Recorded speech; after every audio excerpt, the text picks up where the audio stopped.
We are supposed to be in charge of who we are. That's natural. But I'm stunned to think that we don't believe that. The experiences that we've had up until this point, the hardships, the times that we didn't know we would ever be able to make it through, and all of those types of things, they exist for two reasons. It's either... Edit that bit out, but nothing else I say after Oh, no, this that's is- staying in. Oh, that's staying in. in. Okay. Welcome to the Trans Boss podcast, home of the Trans Boss movement, the place where empowered trans people come to discover what it takes to become the best versions of themselves. I am your host, Jasmine Vine, a Transfem trans empowerment specialist and the CEO of Javine, and I'm here to guide you on this empowering journey. In each episode, we'll dive deep into topics that matter to us trans people, like navigating through societal challenges, as well as building resilience and embracing an empowering mindset. We'll explore it all. We'll also bring on some incredible guests who are making a positive impact in the trans community. The Trans Boss podcast is your go-to resource for empowerment, hope, wisdom, and epic stories from empowered trans bosses across the globe. It's time to kick life's ass and create an empowered, authentic you. So without further ado, let's get into the episode. Hello, and welcome to this episode of the Trans Boss podcast. So today we are joined by Amethysta Herrick. Amethysta is a transgender woman whose work focuses on the origin and nature of identity. With education in biology and genetics, as well as a PhD in analytical chemistry, she loves giving presentations around the science of sex and gender. Amethysta writes articles about these topics on the Gender Identity Today website and is the host of the Gender Identity Weekly podcast, which I made a little guest appearance on quite recently, actually. Amethysta is a deep thinker with an interest in psychology, philosophy, and sociology, so it's no wonder we get along. And from my perspective, she really sees the big picture. We've become really good friends really quickly, so I'm really excited to introduce you all to my friend Amethysta Herrick. Welcome to the Trans Boss podcast. Hello, Jasmine. Thank you so much for inviting me. I can't tell you what it means. Very welcome. I'm very excited to have this conversation. So I have a few rapid questions for you for people to get to know you a little bit better. First of all, how do you identify and what are your pronouns? Sure. So I identify as transgender woman, she, her pronouns. I think finished. I'll put a period there. Yeah. So what is something you believe in? I believe in the agency of identity for every human. I want to ask what that means, but I want to keep these short. What do you want to see more of in the world? I could just say the agency of identity in every human. What I'd love to see is, I don't know that I want to say cooperation. I want to see less polarization.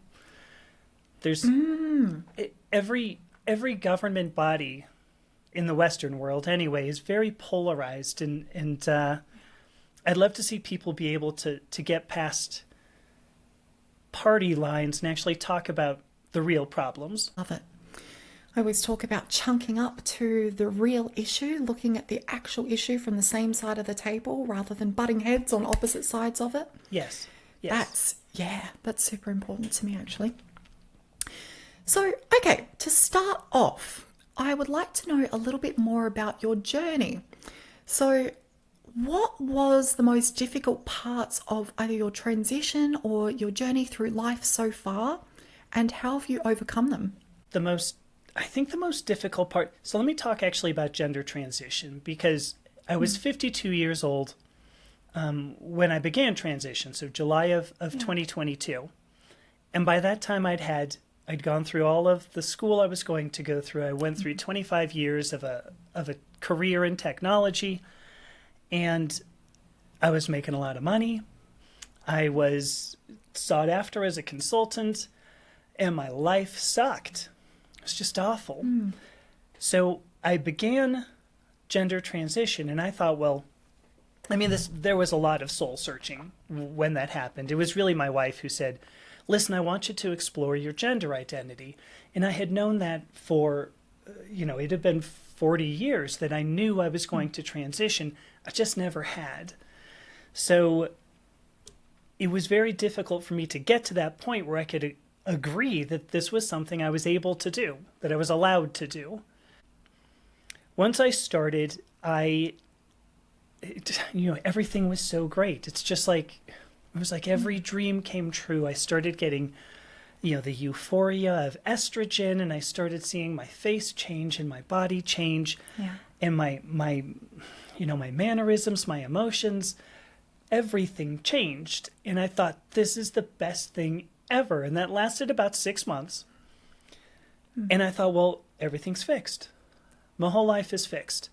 What I didn't understand was that you peel off this major layer of gender dysphoria that had coated my life, and there was still 52 years worth of trauma that I had never been able to address.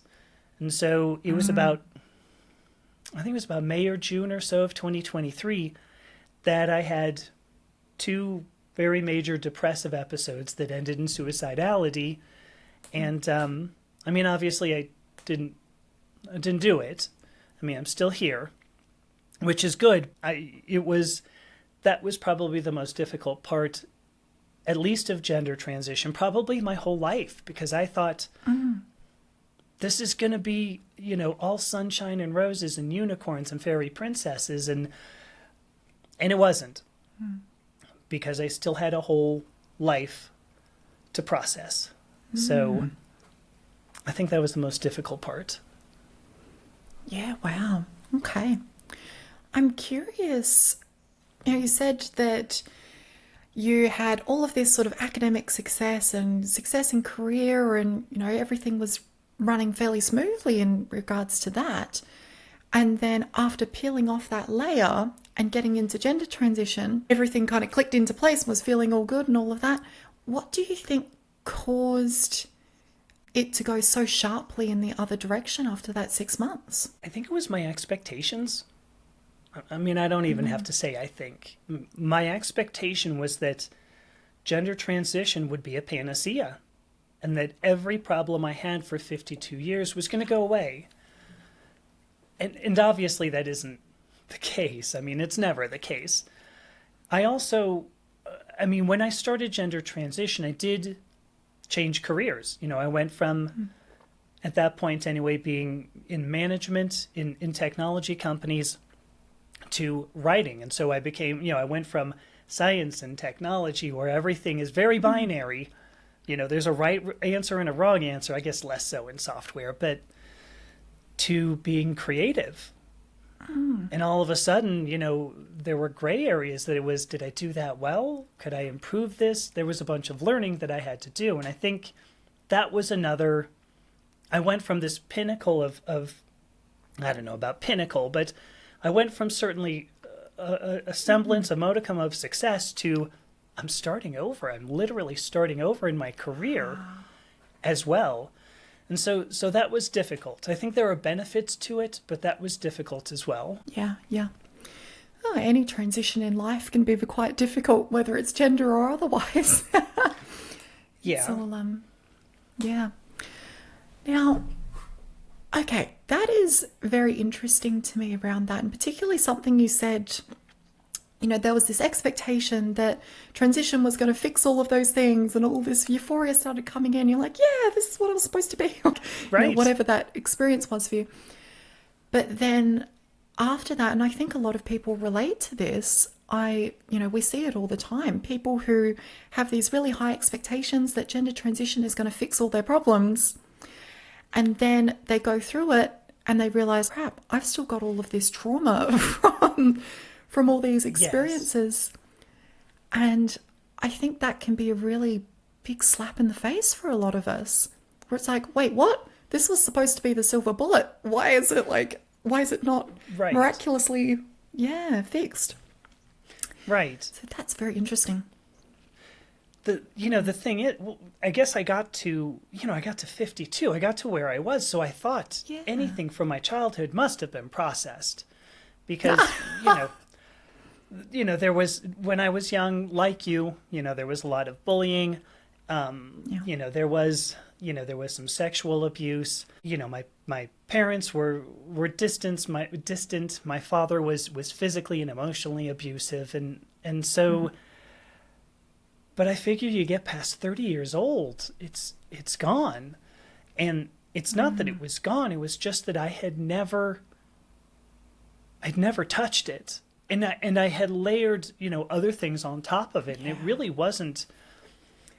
I had a psychologist who put it like this once, that you only have like so many jugs that you can fill. And you have to pour out what's on top in order to get to the bottom, that you can fill up all your jugs. And once you get to that point, it's like, okay, you're not processing much more. But as you start to process that, you'll keep getting to these lower and lower layers until finally you've poured out all the jugs with all the trauma. And I mean, I have a couple of articles about that where I I realized this has been great, so great, but now there are other aspects of my life that I thought were resolved and just hadn't been. And especially with my childhood trauma, particularly the childhood trauma, because I also was very skilled. I think you and I talked about this. I was also very skilled at dissociation. Yeah. And one of the things that I was able to do as I started to clear my head at all is allow some of this to bubble back up. And boy, that was difficult. I had no idea. Yeah. So it bubbled back up all right. So. Yeah, well, it's letting go of that, I guess, coping mechanism, that thing that was keeping you safe, that was serving you. And then once you let that go, it's like, okay, now I have these things to confront.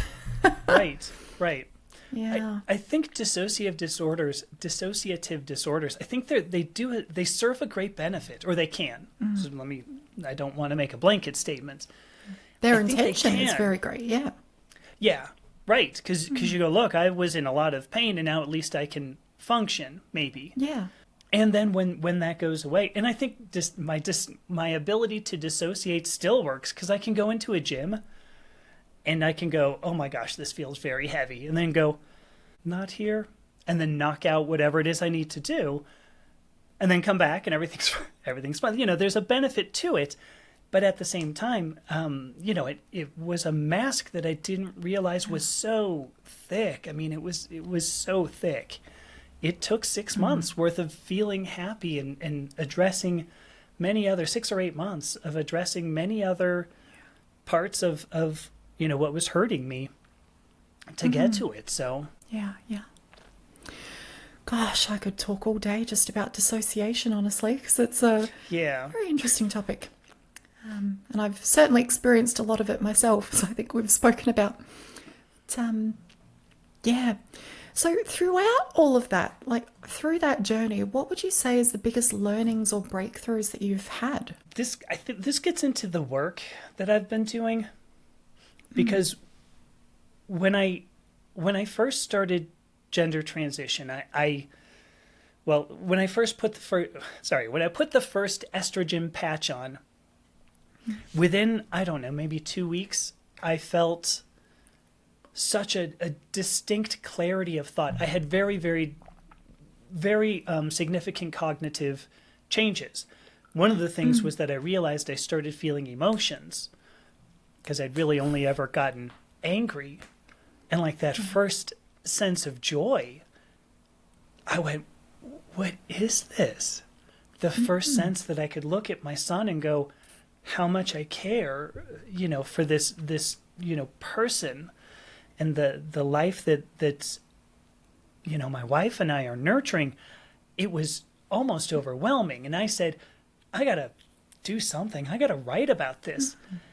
And I had been interacting with people on Medium, because when I decided, it's time to start looking at gender transition, I went to, I did what you do. You go to the internet, right?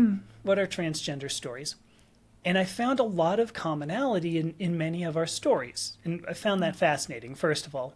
But I was interacting with people on medium.com for, I guess, about 10 months before I finally wrote my first article.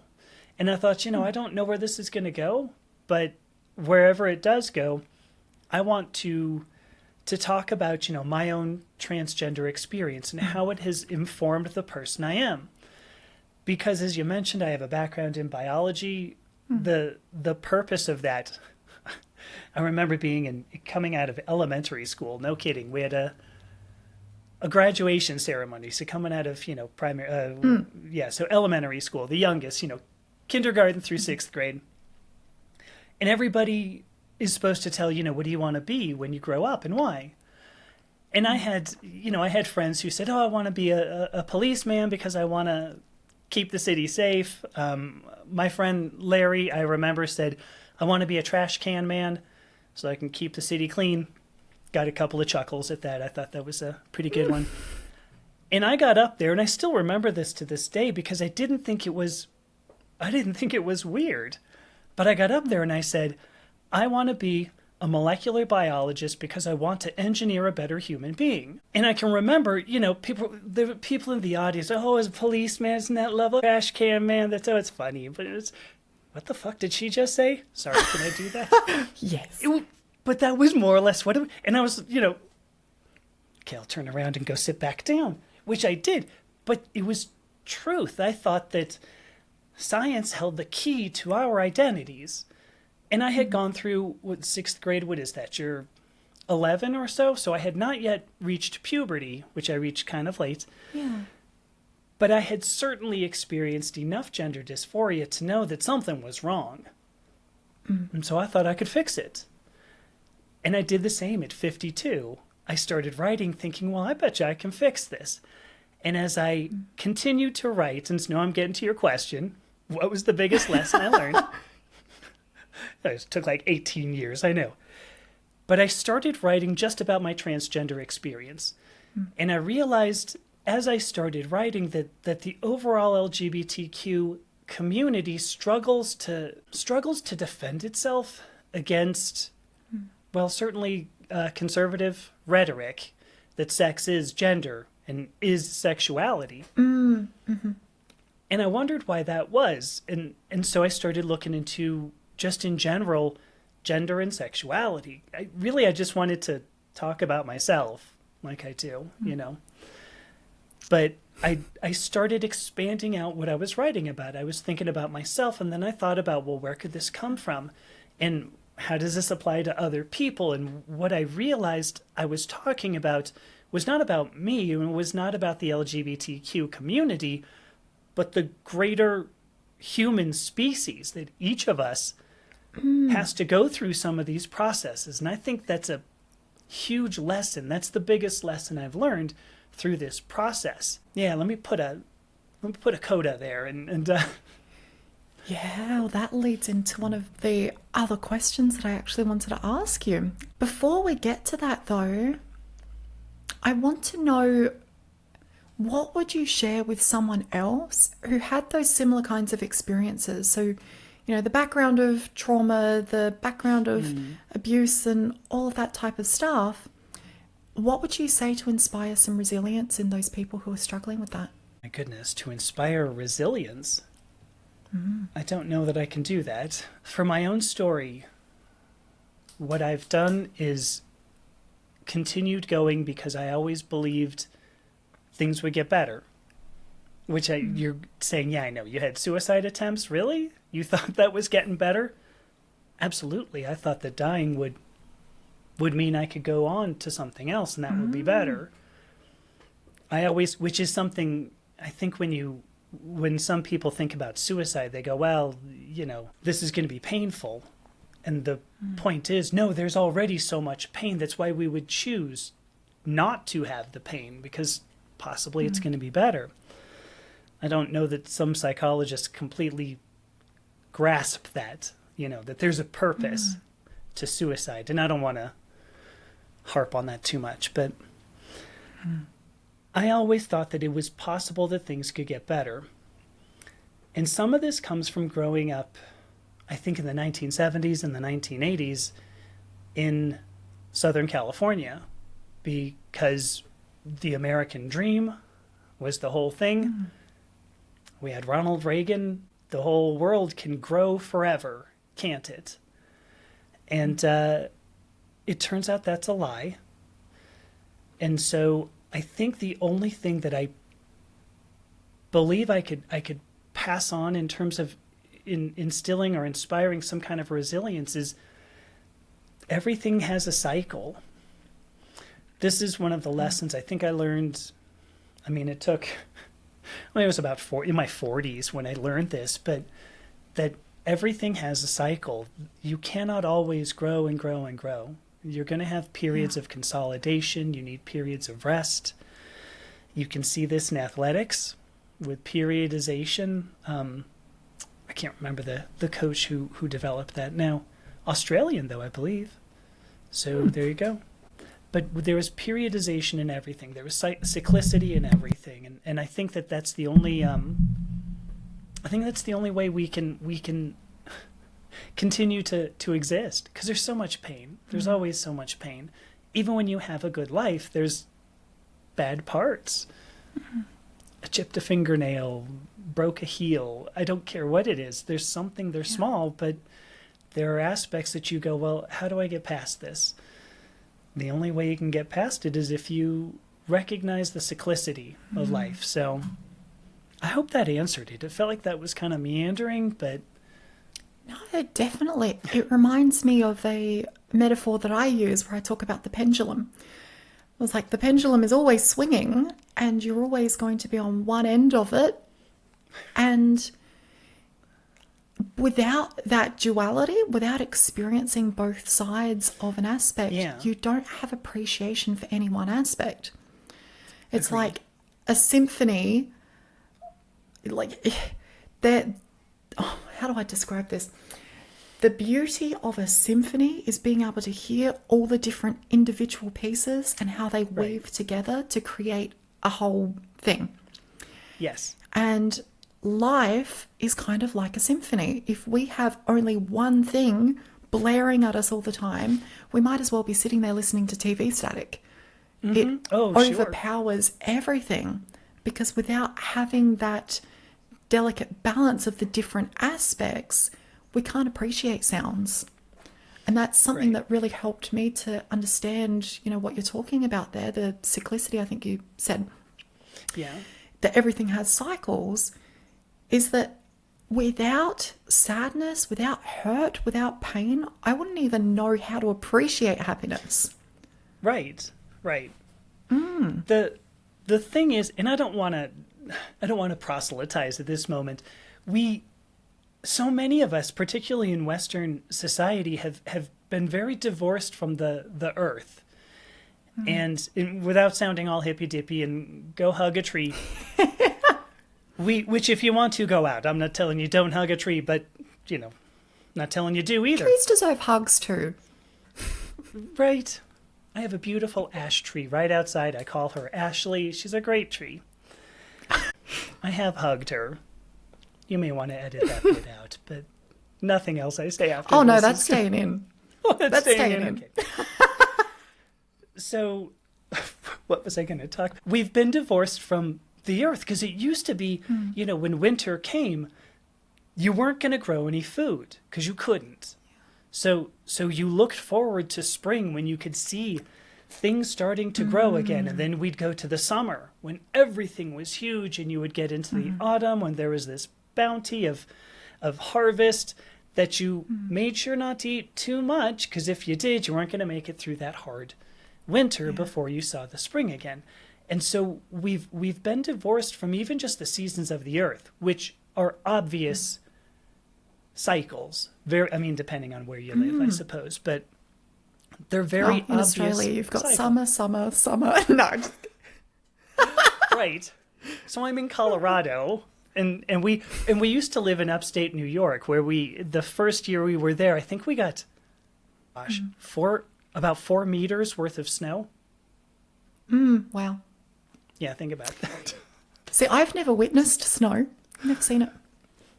The first time I saw it, I remember I go walking outside and I'm looking up going, oh my gosh. And somebody walks past me and goes, you're not from here, are you? And I go, no, I'm from California. And the person goes, you'll grow to hate it. And just walked on. And I thought, you're a jerk. Jeez, don't mess up. I have this moment of wonder where I'm seeing snow fall down from the sky. It's beautiful. So anyway, the seasons, we're divorced from this, and we don't see that, we don't believe anymore that there is a cycle. We believe that it can be summer all the time, and it can't. Sooner or later, the summer's got to end so that you can bring in the harvest, because otherwise you wouldn't have food. There's a reason for these things, and it's a good reason. So that is a big lesson from paganism, from the branch of paganism that I study and follow. But it's just interesting. When I first learned to observe just the seasons, to see leaves start to grow and then start to turn, I went, wait a minute, there's something that goes on outside my house, and that was such an eye-opening experience. It was huge. So yeah. That's leaning into wholeness, oneness for me. That is a rabbit hole. It is. But I do think it's also really important to acknowledge, because you're right. Like, that's one example of how we have engineered a society where we're only looking for the positive. There's the pursuit of happiness. There's all of these kind of things that are sort of trending nowadays. Right. And what we see happen with that is people start to lose distress tolerance skills. Yes. People start to... it's a whole thing. I could honestly talk about that for hours. But it's a huge lesson, isn't it? That you go, well, wait a minute. Yeah. I'm not always supposed to be happy. I'm not, or at least not always going to be happy. Yeah. There's parts of my life that are going to be difficult, and I can handle that because I know summer will always follow spring. And spring will always follow winter. I know, so go ahead. No, go. Right, though? No, that's the thing. This is exactly what we're talking about, and we'll get to your mission and, what you stand for and all of that side of things shortly. But it's reminding me of your mission as well, because there's this massive pathologization of human experiences, and this idea that certain human experiences are disorders and that they're wrong and that we shouldn't feel them, when actually we're just rejecting the fact that it's a natural human experience. And the fact that we put that layer of wrongness on it is actually what causes the sickness. My goodness. Yes. Because now you feel a stigmatization, right? Yeah. You go, is that the word I wanted to use? There's a stigma attached to it. Because now you go, I already feel bad because I'm feeling this one thing. And somebody else is telling me, you shouldn't be feeling that. That's wrong. And now you go, oh, great, and I'm sick. So. Yeah. Oh, okay. I'm so excited to get into the mission side of things. So with your transition journey, one thing that I like to ask everyone is, if you could choose to be born cis, would you? And why or why not? I think if you had asked me this question at the beginning to, maybe mid 2023, I would have said yes. Because I was just coming upon all of this pain, having to process all of the trauma from childhood. Yeah. And I thought, and I was screaming to the universe, why could you just not have let me? It was one chromosome, just one chromosome. Why was this so difficult? So I think if we had spoken a year and a half ago, I would have said yes. And I believe... And we'll talk more about it, but I believe that some of the thought that I've had and that you and I have already discussed. Yeah. It's interesting. I'll tell this to people, and I'll see a sudden recognition that they just go, "Yeah, of course." To me, it seemed very self-evident, although I never articulated it. And so once I started articulating it and people said, sure, we are supposed to be in charge of who we are. That's natural. But I'm stunned to think that we don't believe that. And so now, a year and a half later, after I drove away, well, it's not quite a year and a half, but after I drove away that second time, intending not to come back home, I feel like I came upon some very deep truths of the human experience. And now what I want to do is share that with the rest of humanity. And I believe that message can make a difference. And so now, despite 52 years of pain and 2 years of up and down, like you should have, I would say no. I would rather continue. I would rather continue with this journey. I mean, I have a couple of beliefs here, because I told you I was scheduled to have gender affirming surgery actually 2 weeks ago, on May 1st, so a little more than 2 weeks ago. And my insurance claim was denied, and I again screamed at the universe, "Why would you do this to me?" And I heard back, "There's a reason." And so I guess what I'm trying to say is, all of this that I've gone through, all of this pain, hopefully what it does is alleviate, hopefully what it's done is equip me to alleviate a greater pain from here out in humanity. Yeah. So I hope that it sounds vaguely, megalomaniacal was the word I used before, right? But I truly believe this. I believe that there's a better way and a better society that we could have if we choose to open our eyes, and for some reason we don't. And I'm hoping to open some eyes. So I would not have been able to do that if I was born Amethysta.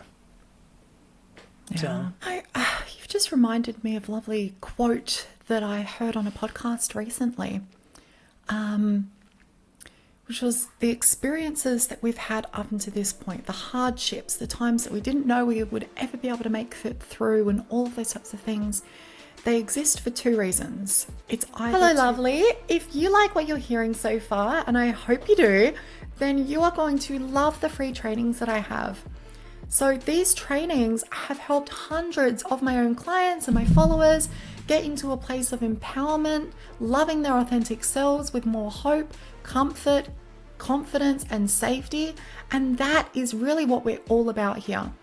So if you're listening to this podcast, there's something for you, trans or not, whether you're interested in trauma healing or, learning to live a more empowered life, in control life, or if you're just sick of your voice getting you misgendered, then these trainings break down my core methodologies to help you with all of that and more. And it's the methodologies that I use with all of my clients.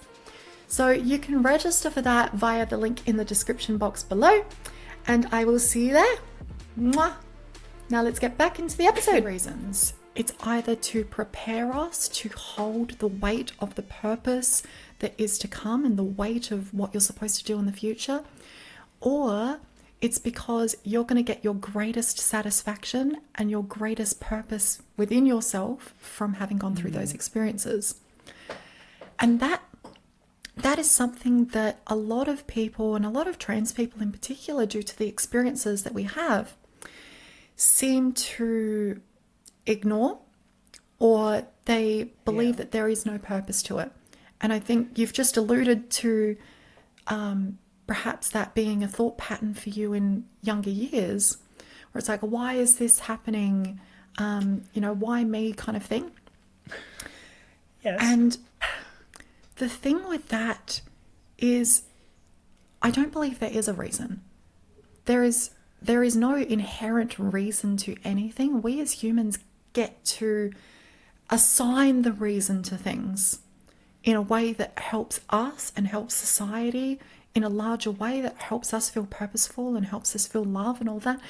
That is what I truly believe, is we get to choose that reason. And that's what I perceive you doing here. There's been this shift where it's like, well, actually, I can choose to use these experiences to help other people and to help the world to, uplift and all of that. And I love seeing that. Like, correct me if I'm wrong, but that's the shift that I'm seeing here. There's no yes, that is a huge shift in my thoughts.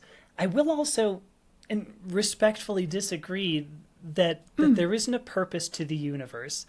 I don't want to talk all about my metaphysics, because it's really not, I don't know if it's salient information right now, but there's a book that I read by Josephine McCarthy, who is she is a British gosh, probably one of the most amazing living British magicians now, I would say. And believe it or not, I reached out to her when I started going through gender transition and realized my relationship to the universe had changed. I won't go into it, all of it. But she and I ended up having a great conversation about gender and spirituality that actually I'm going to be talking to her on a podcast in a few weeks, about a month, something like that. Oh, nice. But but she wrote a book in which she said, the universe gives each of us a set of gifts. I'm paraphrasing this, but we have a set of gifts because, again, I think that there is a purpose. There is a current to the universe. And Joseph Campbell, was it he? I think he was the one. He mentioned there was a river. I think it's Joseph Campbell said there was a river of the current of the universe was like a river, and a river obviously has it's like a vector, right? It's got a magnitude and a direction, and it's doing something. That means there is a purpose to it. And I see it like that as well. So the universe gives each of us some sort of gifts to clear the rocks, clear the debris, or place debris into the river as it's flowing. And these tests that we go through, the difficulties that we go through, I would add one more thing to what you're saying. Either it, as you said, it builds strength, or it gives us satisfaction, I believe were the two you said, right? It's preparing us to hold the weight of what we're going to do in the future. Or it's because we're going to get a lot of purpose out of that in the future. Because I think there's one more option. Ooh, what is it? Which is to stop you from trying. Because if you have a purpose, here's the point. If you have a purpose and you cannot fulfill it, may as well find out early. And so the universe gives you these tests that if you make it through them, it continues to figure out, okay, you will fulfill said purpose. There was a comment I made once in response to a psychologist, an existential psychologist. And Friedrich Nietzsche was an existential psychologist as well. And of course, his famous saying is, what doesn't kill us makes us stronger. Kelly Clarkson says it too, but Friedrich Nietzsche said it first. What doesn't kill me makes me stronger. Yeah, I believe so. Pretty sure anyway. I'm sorry, Kelly. I didn't mean to steal the thunder on that, but...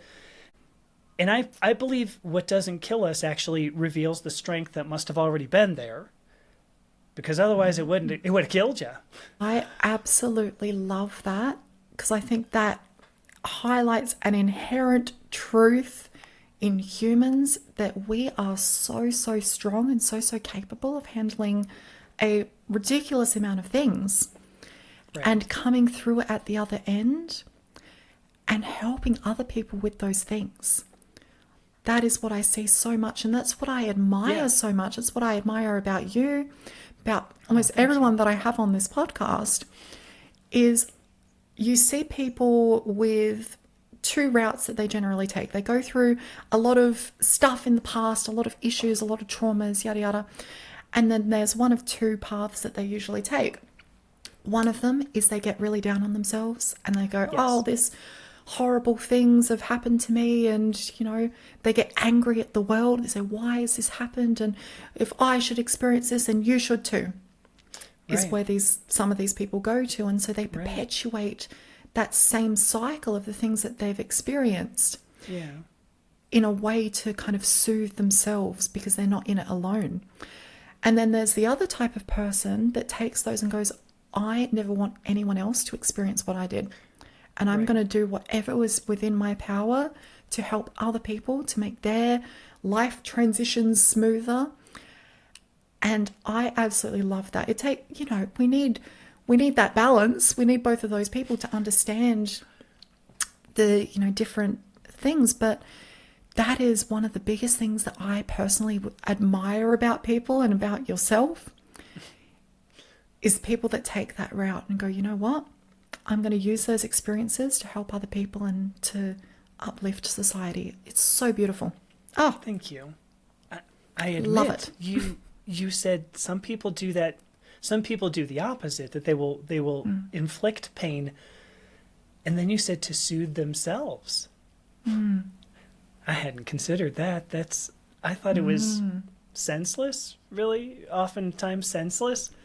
But yeah, the idea that the misery loves company. Eesh. Is that all we do? I mean, is that what we do as humans? Because it's a little bit of a bummer. That's all the thought I had on that. You know, there is a positive intention to it. This is one of the core beliefs that I hold as part of my business and everything that I do, is that every person with everything they do has a positive intention. If you chunk it down enough, if you get through all of the surface level stuff and the problematic things or the things that could be harming people in general, there is a younger, scared version of that person who's just trying to feel safe and who's just trying to protect themselves. Yeah, that's a good point. So, yeah. So that's a whole nother topic that we could go into, but I'm conscious that we haven't even gotten to your mission yet.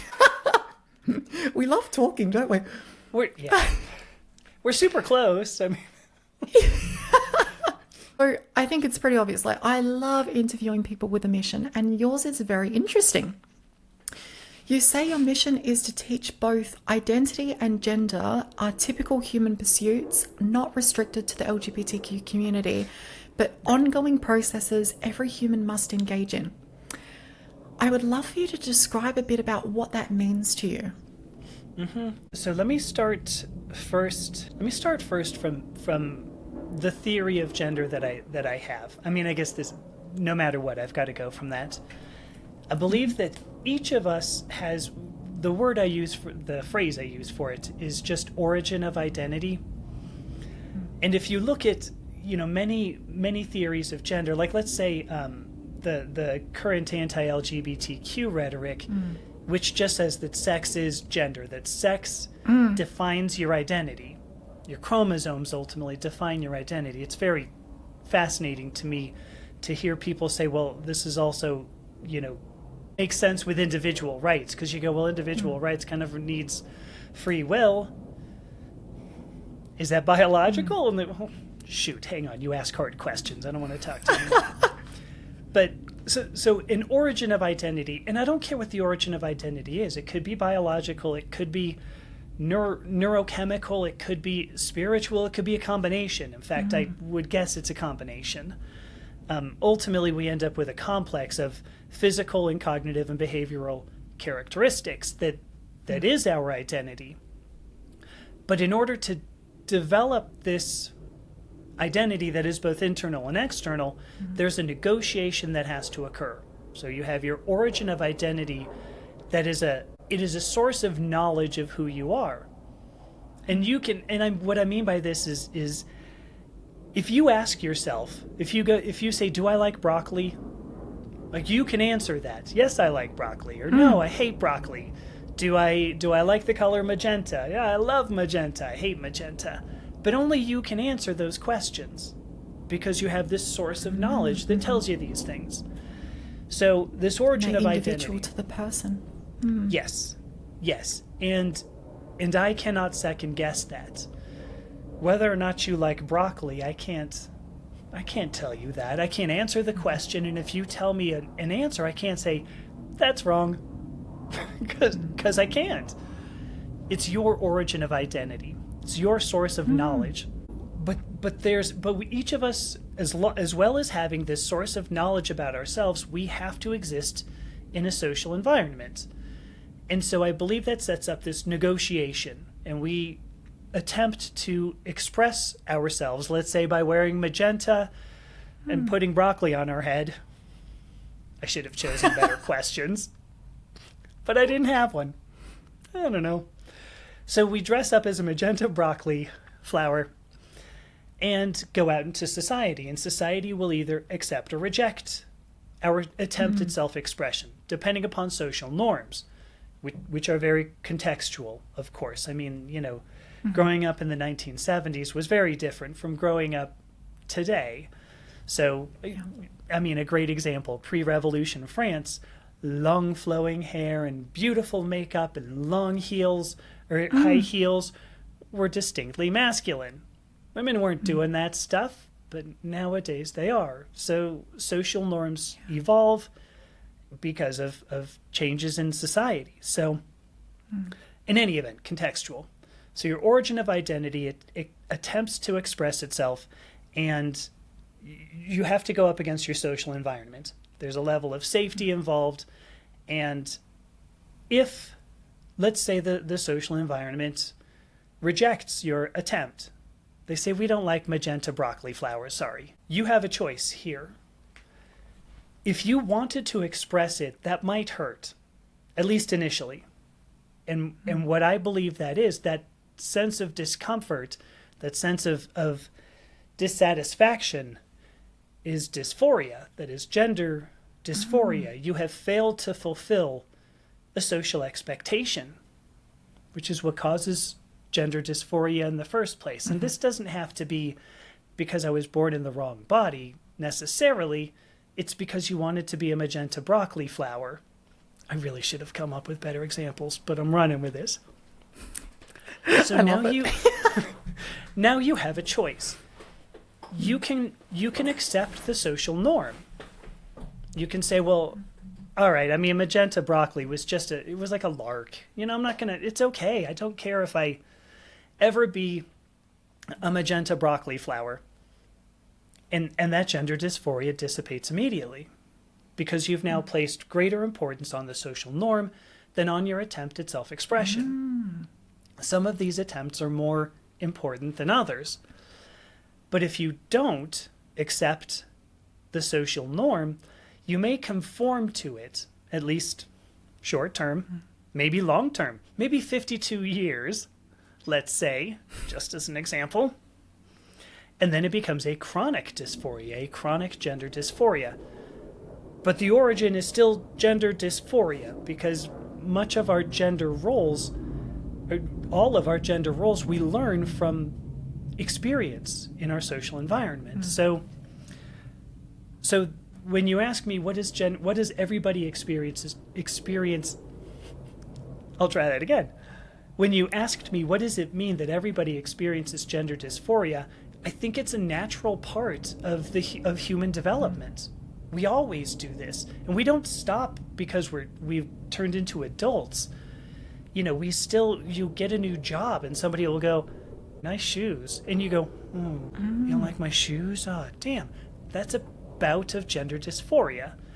And you may resolve it, you may not. Maybe you just go, wow, I don't want to talk to Judy again, making up names. But so that's what I mean. That's why gender dysphoria is a tool that a social environment can use. And that leads into my idea of pathologization, that we want to, because of insurance, the way Western medicine works, we have to have like billing codes. So we have to turn things into pathologies that are normal, like depression. Depression is normal. Chronic depression, not necessarily normal. Anxiety, normal. Dissociative disorders, normal.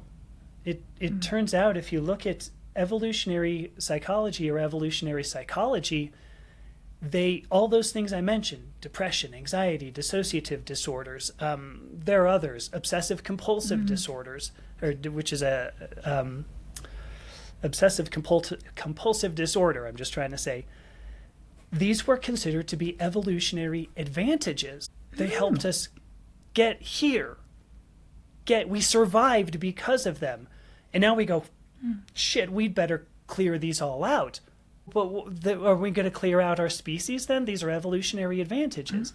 It's the same as breeding strength out of the human body. So that's the pathologization that I'm talking about.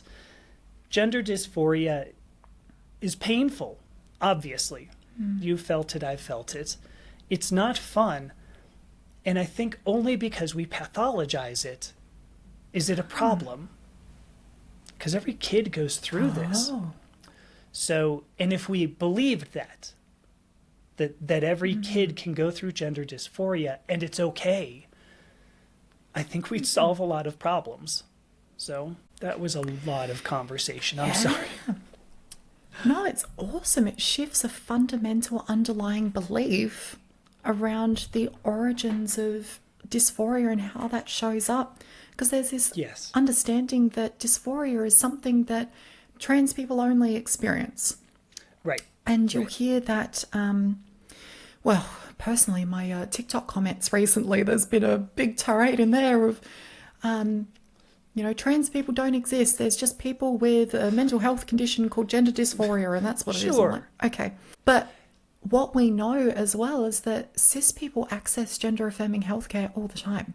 Oh my gosh, yes. Cis people place a very high importance on gender affirmation in the form of how they're referred to in terms of titles or, pronouns and whatnot, and they think that they don't. They think because there's a trans person in front of them that is asking for different pronouns than that person would generally expect based on the presentation of that person, they think that that's a new problem. Oh, this person's asking for pronouns. But if you go and ask a fully grown man go and call them princess and use she, her pronouns for them all the time, he's probably going to be a bit upset. Yes. Yes. Turns out it actually does matter, and people do experience discomfort based on those social norms and swaying, differentiating themselves from those social norms. That causes discomfort. But that's why cis women go and get breast implants. That's why of course men will go and get testosterone gel if they're or go to the gym to build up muscles and things. There are social expectations that they want to fulfill that they are currently not. And that's exactly the point that I think we miss, because we want to turn these into pathologies. And I think there's a good reason for it. Well, hang on. There is a valid reason for it. Let me say that. Insurance companies are not going to treat something if you don't have a billing code, which means you have to have a pathology, which means you have to treat certain conditions as wrong or bad. So I think if we did, you called it a fundamental shift, and it's true. I think we have to fundamentally shift the ideas of identity from this idea that we can, how do I even want to say this? The idea that we are either sick or not. And I'm not saying this well. I think the way I want to put it is that many people want to assume labels, assume or not assume. And so if you go up to this grown man with big, huge biceps, which I don't have clearly, but if you go up to a huge man and call him princess, little princess, it's going to bug him. And it bugs him because, it refers to him in ways that he would not, it implies that he's not fulfilling this social expectation. My point being that if you were to say to him, why does that hurt? He'd go, because you're an idiot. I'm clearly not a little princess. But if we said, well, that was a sense of gender dysphoria, he would go, no, that's for those weirdo transgender people. Not me. Because look at me, I'm a big, huge, strong man with a big bicep that I still don't have. So he does not want to accept this pathology. He doesn't want to accept, it's just a label. It's not even like a bad thing, it's a label. And he won't accept it because it implies that he's sick. But it's normal to be depressed. It's normal to be anxious. It's normal to feel gender dysphoria. It's normal to do all these things because they make us better people. They teach us who we are. I think I summed up my mission there too, by the way. And I am so on board for that mission. I love it. Thank you. Because it's really opening my mind up as well to thinking about things in a much broader context. And again, in a way that gets people on the same side of the table. We're not different from any other human in some very, very fundamental ways. We all have the ability to connect with other humans on things just like that. We all have social expectations that we wish to meet, and we have dysphoria based on not meeting them. We have euphoria based on meeting them. We all have that experience, but we act as if they're separate, and they're not. It's very interesting. And that's when I have talked about this with people who are like, no, you're full of it. I'll say, well, tell me, did you ever play sports when you were a kid? And they'll go, yeah, as captain of the football team, I don't know. And I can say, well, did you ever have that one pass that you threw? Sorry, American football, apparently. But so was there that one pass that you threw and it fell like, what is it, yards? 10 yards. Clearly, I don't know football. Sorry, folks. But, you threw it and it was 10 yards short or something like that. And everybody turned around and looked at you and went, what the flying hell, Jim? And, people go, gosh, yeah, that was really terrible. Well, why was that terrible? The reason it's terrible is because men are good at sports. That's a gender role. It's nothing more than a gender role. Men are good at sports. You threw a pass. It was 10 yards short. That means you didn't fulfill a gender role, and that's a sense of gender dysphoria. If you walk through that scenario and they go, ooh, yeah, boy, that really sucked. And then you go, yeah, so the thing is, I wanted to be there in the cheerleader outfit, and instead I was wearing like trousers. I was wearing like denim trousers in the stands. All of a sudden they go, man, it's a little different than I think I thought it was. Some of them, not all of them, but you put it in their story that this is your experience of gender dysphoria. This is your experience of gender and identity and society, a social environment.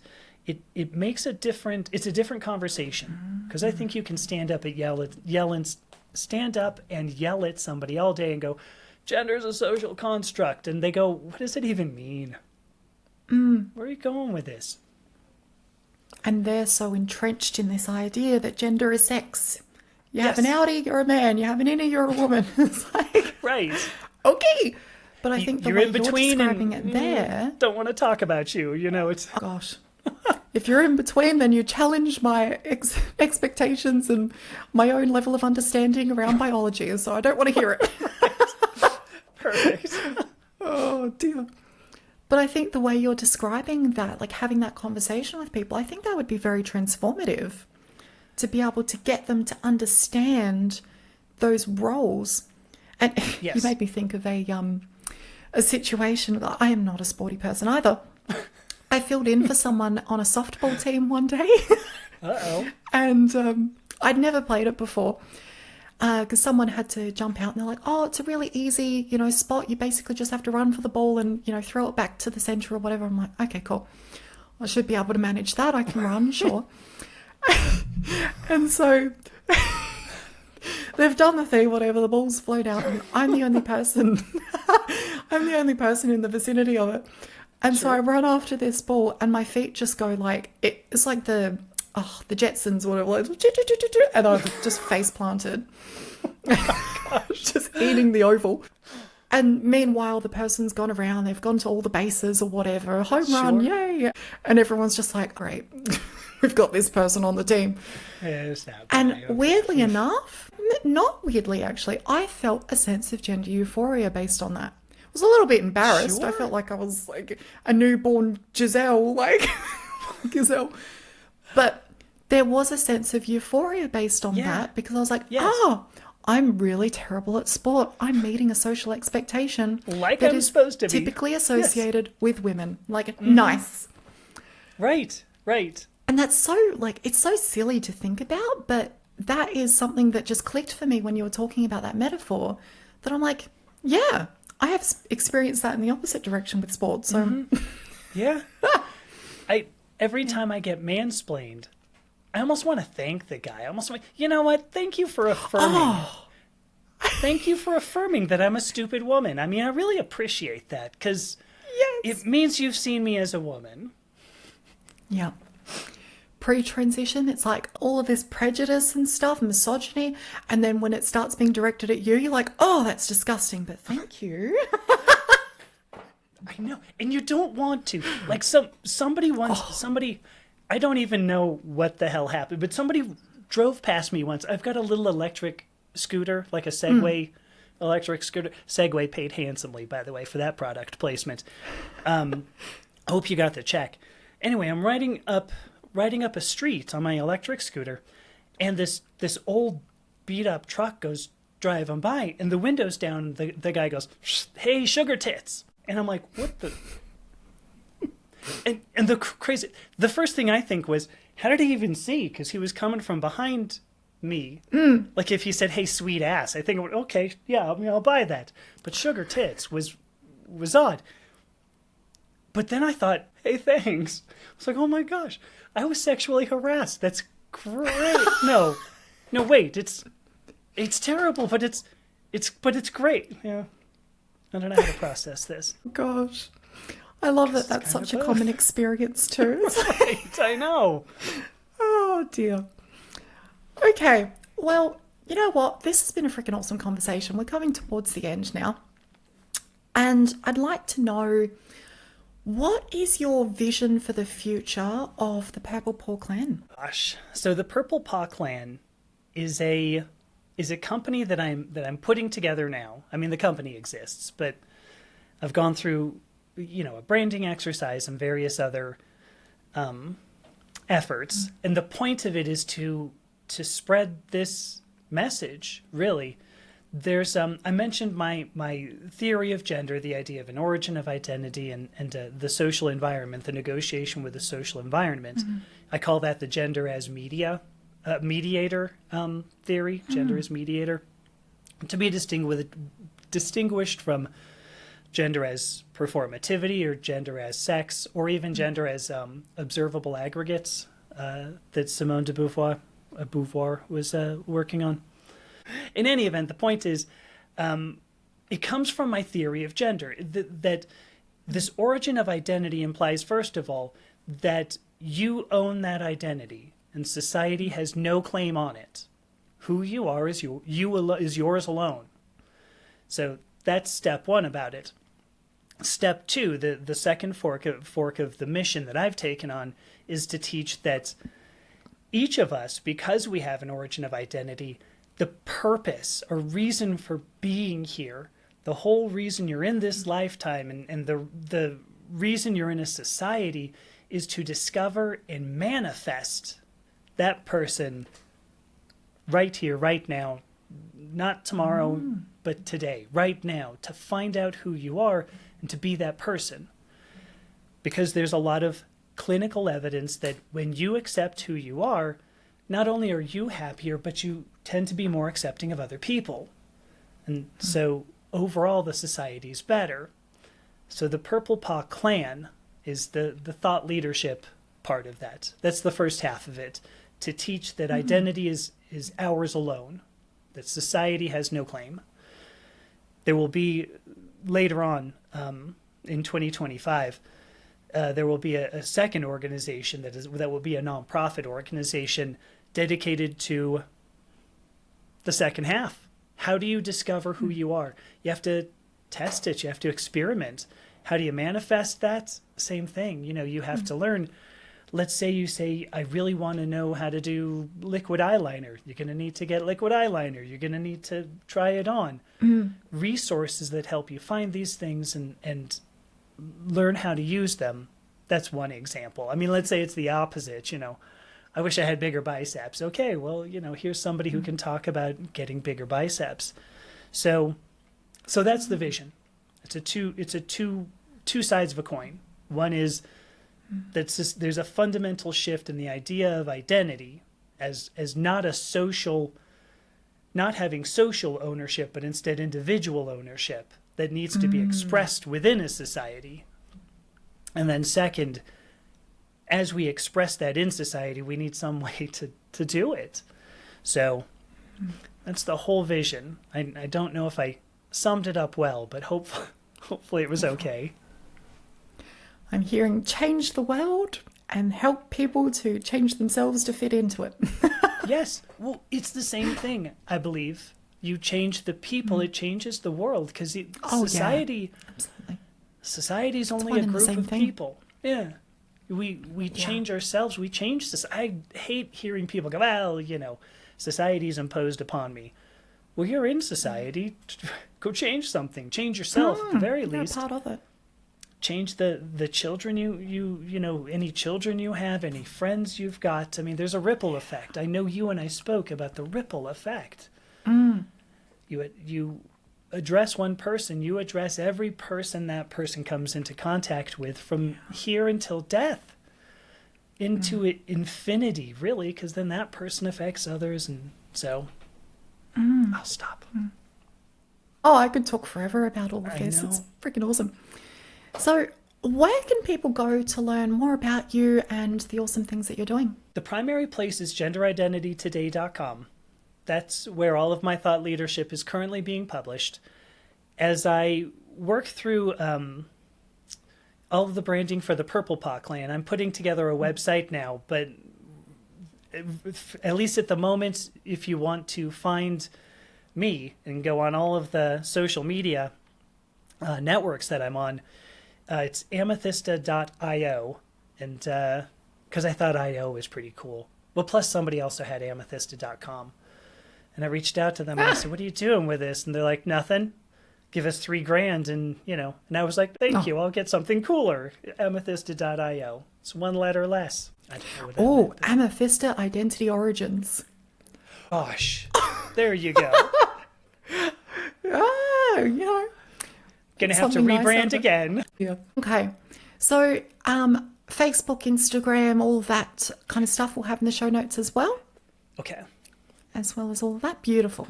Okay. It's that's all on amethysta.io. There's Blue Sky, Beautiful. Mastodon, Facebook, Instagram, whatever else. I don't even know. YouTube, TikTok. I think that's it. And Medium. And yeah, I don't write on Medium anymore. Very briefly, I found, this is super brief, I found there's only a small number of people on Medium. And I Oh. think my message is too big. Well, I mean, it's a lot of people. It's like 1 million subscribers. But how many of the million are reading transgender stuff? A sliver. Even if you just say, I'm a philosopher, they go, it's a transgender philosopher. So it's a smaller sector than I would choose to address. So I said, well, I'm going to go make my own website, and I'm going to go on YouTube and put all this stuff out there. I forgot YouTube, sorry. And yeah, so there you go. Change the world. Change the world. Agenda? I don't even know it. I'm sorry. Yeah. So I have a final question for you. Sure. If you were to go back to your younger or closeted self and give them 30 seconds of advice, what would it be? Gosh, it would only be 3 words.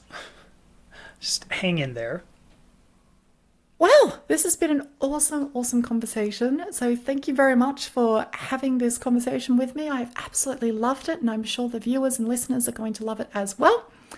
So thank you all for watching, and bye-bye. Thanks for tuning in to this episode of the Trans Boss Podcast. If you support the Trans Boss movement, it would help immensely if you could leave a review on your favorite podcasting app, follow us, and share your biggest takeaway from this episode on social media. Don't forget to tag me at jasmine.vine on Instagram because I would love to see it.